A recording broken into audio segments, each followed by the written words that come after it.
Welcome back, everybody. It is time to do some kind of news-ish style show. The main thing I want to talk about is the fact that it's the European Championships. It's not just the European Championships, it's the 100th European Championships, and I'm sure most of you have seen the news by now, but Weightlifting House is providing an official stream, an official pay-per-view. It's going to be me, it's going to be Max 8 on commentary. We're actually flying out tomorrow. It's Wednesday today. I don't know what day you're seeing this, but tomorrow 5 of us are flying out because it's a heck of a thing to pull this off and to do it properly. 5 of us are heading out. There's another crew meeting us out there with a whole load of more cameras and that sort of stuff. And it's going to be insane. We're going to be staying in this really nice big Airbnb penthouse thing, which is really cool, which we've booked to make sure that we'll have a good time there. And then it's going to be non-stop filming in the training hall, vlogs every single day. Live streaming, all A sessions, all B sessions. It's on demand, it's live. It's going to be a ton of work, but it's going to be amazing, and we're going to be able to bring the sport to you guys better than hopefully anyone's ever been able to do it before. That's our plan, is just make these events more interesting, more interactive, better for you guys. So the most important thing right now, if you want to be involved, if you want to help out, is to head to live.weightliftinghouse.com. The link to that is down below, and grab a ticket. It's pretty cheap. It's like £10, that's $12.50, that's €12, and that gives you 75 hours of elite weightlifting. It's going to be insane. We're very excited. Oh, and also the new Albania 2021 or 2022 t-shirt is available. It's the country flag, which is always a very crazy flag, the two kind of heads of the eagle, broken up by the countries, showing kind of the coming together of all European nations. It's a sick top. Thanks, Alex, for the design. So go grab that. I'll put a link down below for that too. So I don't know the best way to go through everything here. I've got the start list. We have got so much information for this competition. We've been creating the media content package that goes out to all other broadcasters in, say Armenia or Georgia, because they have their own broadcasters. We've been doing all of it. We have about 150 A4 pages of information that goes out to each broadcaster. I've not printed that off to do now because it would be too much to go through. It's all of the kind of the background bits of information. We've also reached out and got little interviews with athletes that we can talk about in the live stream on the commentary too. But what I'm going to do is I'm going to go through the final entry list because we don't have anything beyond that yet, and I'm going to pick out who I think are some of the people to watch, some of the interesting battles, some of the things that I particularly, as a commentator, am excited to watch. I'm going to start on the women's side. I'm going to start with the heaviest women because that's the order that I've got this in, for no other good reason than that. First of all, Emily Campbell's going to be competing from Team GBR. I'm excited to see her because she won last year, so she's looking for that repeat. Maybe next year she'll get the 3-peat, who knows? But she's looking for the repeat. She medaled, spectacularly in Tokyo with that silver medal, that huge lift. And then despite passing out on 2 clean and jerk attempts at Worlds last December, she made her second attempt, passing out on the first and third, and managed to sneak the bronze medal. She's had a tough few months. She's had wrist injury. More on that on the live stream because I've got a little bit of an interview with her. But she should be. It's still hers to lose, and I don't say that to put extra pressure on her. Although I guess I am, but it really is hers to lose in this one. But I'm excited to see how she does. Also in that session, we have Solfrid Krander from Norway, who obviously took the gold medal in the 87 kilo category at the World Championships recently, and is now competing as a super heavyweight. So extremely excited to see how she does. She cleaned a PR 150 kilos off blocks a week or two ago as well. She's looking ridiculously jacked. Very excited to see her. Oh, I'm definitely going to stop off, here, the women's 71s. So there are great sessions, everything in between. I'm excited to see Deborah Alawodi competing. There are a lot of great lifters, but I'm just going to hit up a few of these sessions. 71s, Sweden's Patricia Strenius. I'm excited to see how she does. She's put in a 230 kilo entry total. She's going to be going up against Alicia Schweizer from Germany, Aysel Özkan from Turkey. A lot of people there within the sort of the 220 to 230 entry total range. Some of them have done more in training, some of them are more in competition, some of them are punting a little bit high there, but that should be a pretty fun session. Women's 64s, another extremely exciting session. The person here who I'm most excited to see is actually Daniela German from Sweden. Now, from what I know, and she's actually sent me some messages with some information about her training recently, which I'm just going to pull up now instead of saving everything for the live stream commentary. My Weightlifting House DMs right now make me look extremely popular. I have Nina Sturks, Hristo Hristov, Rit Vasuharov, Solfrid, Roby Marin, Freya, Julian Perio, Emily Campbell, just because I've been messaging all these people asking them to give me some information, tell me a little bit about their training recently for the live stream. So I've got a ton of stuff. So she said that she has changed coach this year. Her lifting, by the way, which hopefully you're looking at right now, is so exciting to watch. I mean, her snatches are scrappy. She dives under anything. Her fight is just incredible. I'm looking forward to her lifting because, I just think technically she's scrappy, and I love that. There's so much passion in the way that she lifts. She just fights for absolutely everything. And if you haven't seen her lift before, it's going to be incredible. So she says that she's been working with Bijan Razay, who's an old Iranian coach / Swedish weightlifter. So that's really cool. So she's been focusing a lot on technique. She's been competing a lot recently in the Bundesliga. And she said that she hasn't had any injuries, which is good. Just small hits from the bar. And then she said a little skull face. Her back is stronger. Her legs are more stable and strong. She's put on 2 kilos of muscle. And she's fully up in the 74 kilo category. So very excited to see how Danielle does. Women's 59s, this is a big one. From France, we've got Dora Chakantou, who I think is probably going to win things, but Sophia Georgopoulou from Greece, who we've also got an interview with, will be competing. Alicia Durante, but then I think the thing that I'm particularly excited about in this 59 kilo session are the 2 British lifters. We've got Jessica Gordon-Brown and we have Freya Morrow. Freya's not cutting to 55. She's just going to compete in at 59. And then at the Commonwealth Games in August, she's going to be back down at 55, which means that she's going to be in good shape for this because she's not having to cut. So her versus Jessica Gordon-Brown is going to be huge. We'll see what happens. I mean, both of them are capable of going over 91.10. We're certainly going to see 200 kilo plus totals from them. You guys saw recently, just on one of our last videos that we did on Weightlifting House on the YouTube, Freya was training here and looked in great shape. So I'm extremely excited to see how Freya does there. Women's 55s, again, a huge session. We've got Nina Sturks from Belgium. I've got a bit of an interview with her as well that I can talk about in the live stream. She's amazing because, prior to the Olympics, she was competing in as heavy as the 59 kilo category and then dropped all the way down to 49 kilos, 10 kilos. That's almost 20% of her body weight that she had to cut for that Olympic Games.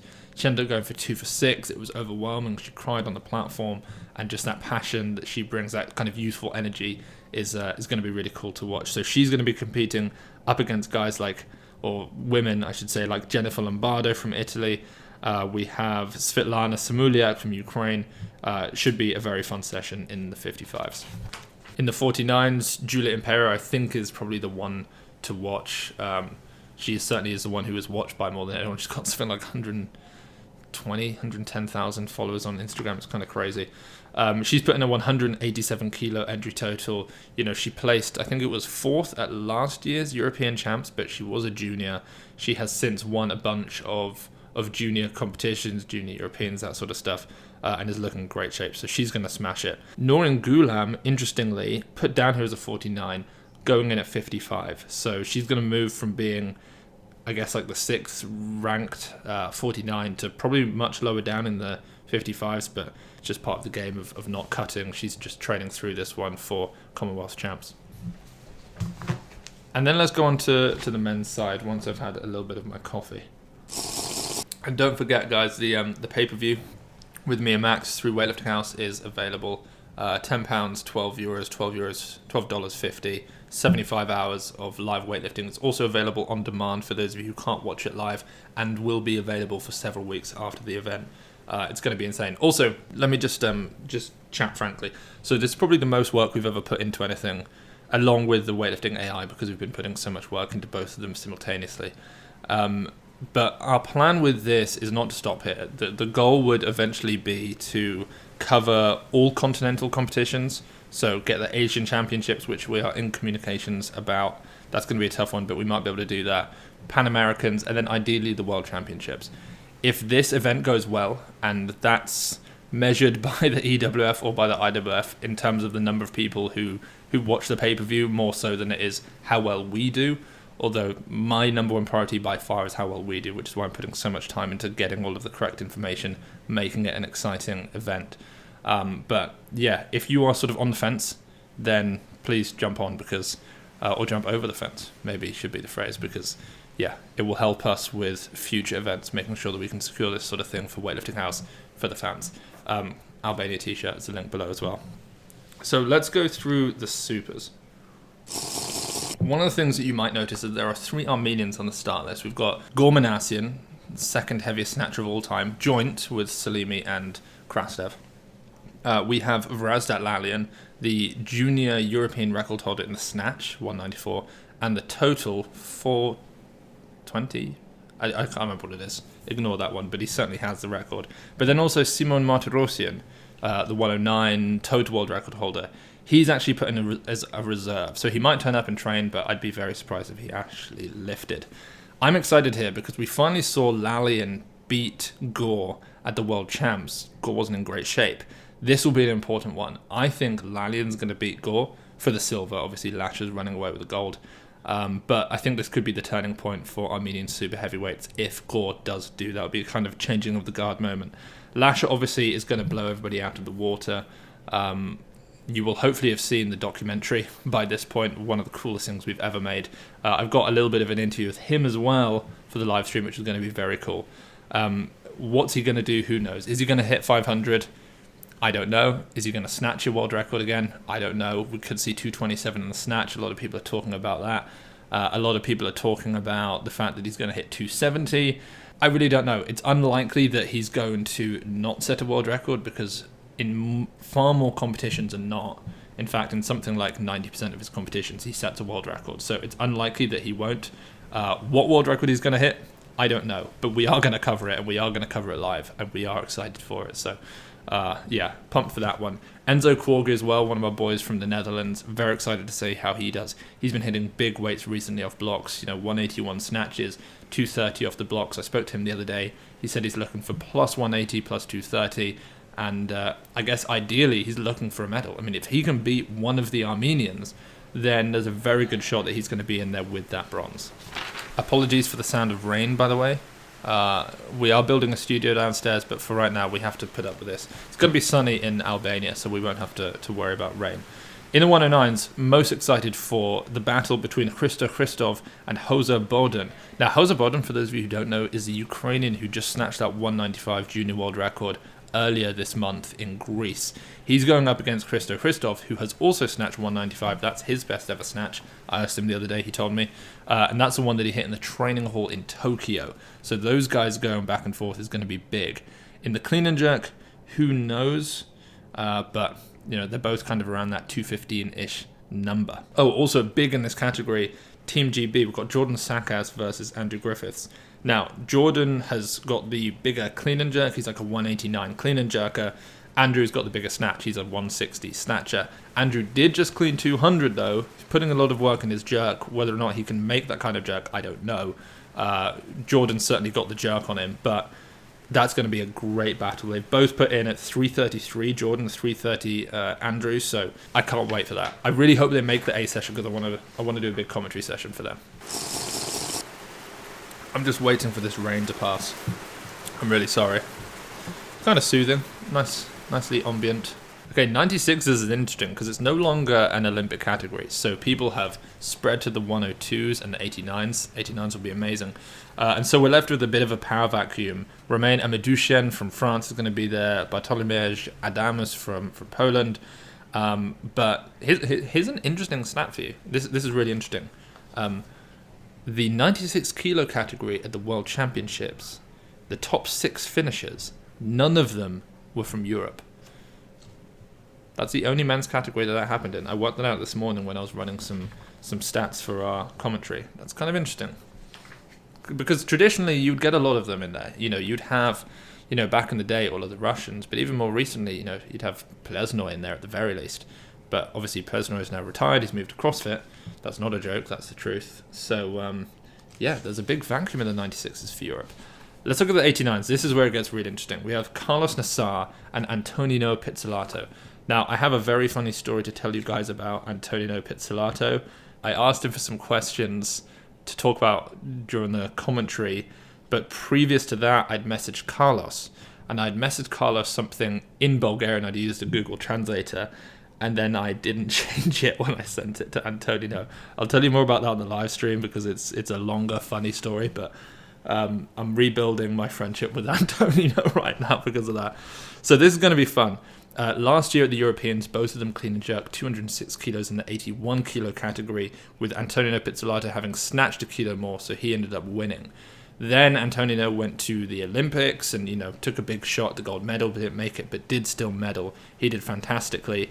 Carlos obviously not there. But then at the World Championships most recently, Antonino not there, Carlos there. Carlos set a new world record in the clean and jerk, out-totaled anything that Antonino had ever done.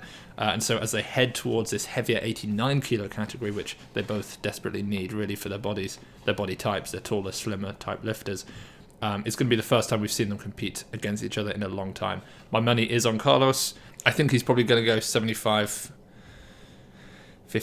something like that. I wouldn't be surprised if he takes an attempt at the world record, which doesn't yet exist. The world standard is 216. I think to set world records in this category, you need 180, 217, because the world standards are 179, 216. I'm not sure the snatch is going to happen, but the clean and jerk I wouldn't be surprised. Antonio Pizzolato, I hope he's in great shape. But then there are some other phenomenal lifters. I mean, we've got Hakob McCritchin. He's the 2018 world champion or 19 world champion in the 89 kilo category. Andranik Karapetian, also from Armenia, who famously snatched 175 as a 77. He also dislocated his elbow in 2016 and is in a bad way. But then we've got one of my favorite lifters, my boy Rezi Davitadze from Georgia.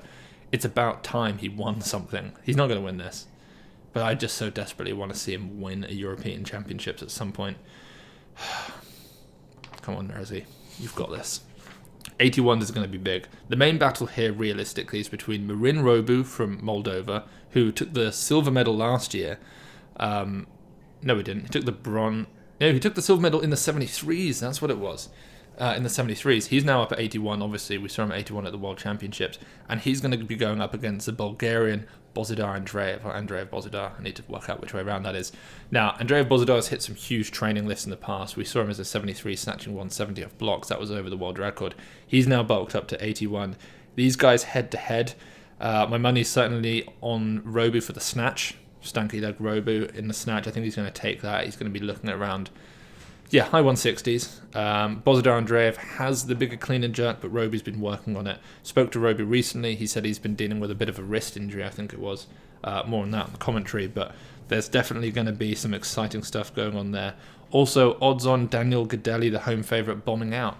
I realised, I went through his data again for the research we're doing. Out of his last 19 competitions, and we're going from 2011 onwards, he has failed to total at 9 of those 19. It's not very good. The 73s we know are going to be great fun. Ritvar Suharevs returns. He's down at 73 from Latvia. Kaki Asanidze. I'm very excited to see Kaki. Kaki is the son of Georgi Asanidze, the Georgian coach. He's named after Kaki Kakishvili. I've got some answers from him too, which I'm going to be able to talk about in the live stream. Max Lang competes. Mirko Zani's going to be there. Erkan Karamaj, who is tremendously underrated. Brikan Kalja from Albania, who is probably going to win. He's also tremendously underrated. That's a big session. Mikey Farmer from Team GB is going to be there also. Now, I'm just going to name a few people from the lighter categories because I don't want this to go on too long. I'm excited to see Shotomich Velidze and Goga Chikidze from Georgia. That's going to be a lot of fun. Valentin Genchev is an extremely fast Bulgarian lifter. Insider knowledge, Sergio Masida, I spoke to him trying to get some answers for the commentary. Not going to be there. He's injured from the Junior Worlds, so that's some breaking news for you guys. The German team is out in full force. We've got John-Luc Mao and Simon Brandhuber. Hopefully get some information on them for you guys too. And then in the 55s, Angel Rusev is probably the person to watch in terms of his speed. Whether or not he wins, I don't know, but he's going to be there. That's going to be a whole lot of fun. We're taking out a ton of t-shirts. We're taking out a ton of equipment, or accessories, I should say, to give to some of these athletes. We're going to be covering it. We're going to be working non-stop. 5 of us working non-stop, bringing you absolutely everything from this competition. If you want to support us, if you want to help us, grow the sport as much as possible, then the link for the pay-per-view is down below. Make sure you check out our daily vlogs as well. Pick up the Albania t-shirt, and probably next time I see you, we'll be vlogging. If not, actually, we might have the first session out. It starts on Saturday the 28th, which is either the day you're watching this, could be the day before, I'm not quite sure. But it's going to be insane. I can't wait. I can't wait to be out there. There are going to be several world records. There are going to be some incredible battles. I'm pumped. I'm really thrilled. I can't wait. Anyway, I just zoned out. I was picturing stuff happening. Guys, really appreciate you tuning in. Catch you all on another episode of the Weightlifting House news show.